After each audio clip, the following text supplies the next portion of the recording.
when I got out of the uniform than I ever did when I was in the uniform. But I'm sure.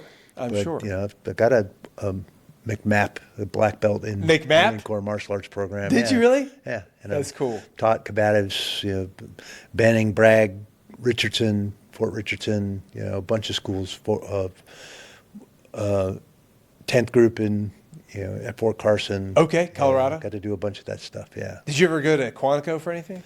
Did. That's where I did the McMap. Okay. At Yeah, right Quantico. there. And we had inter-service there one time when I was still No in the kidding. service. Yeah. Oh, wow. Okay. Yeah. Yeah. I mean, I would say this, the Marine Corps martial arts program, it takes like little tidbits and pieces from all these different types of martial arts, just different styles of martial arts.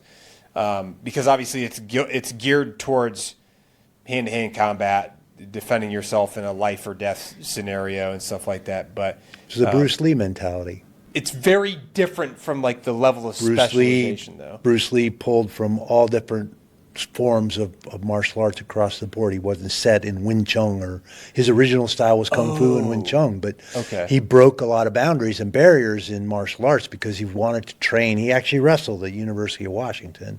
Okay. He learned boxing and incorporated, you know, in Jeet Kune Do, he incorporated straight blasts and a bunch of stuff straight from Kung Fu and Wing Chun, but he also incorporated wrestling. He also incorporated Western boxing, kickboxing, a bunch of other stuff. He liked to amalgamate things that he thought were effective.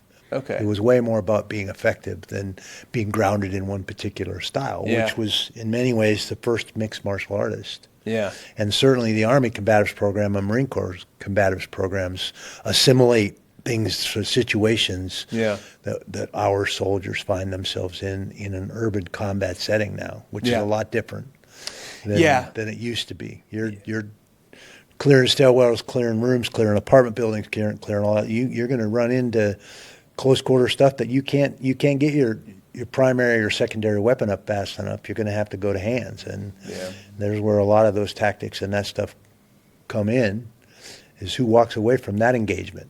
Yeah. Yeah, and like you got seconds to react, and there's no judges, there's no ring, there's like, you know, it's like you and this dude. That's a whole different thing. It's a whole different than the rules of engagement for MMA in a sport where you're walking up in a cage and both of you are going home that day. Hopefully, you know. Well, I mean, ideally, you know. Yeah. Obviously, like it's been a very, very rare thing in our sport in MMA to have I think anybody. That's one thing There's been for sure. 3 or 4, I think, but Yeah. unlike other combative sports where there's been a little more attrition Yeah. and people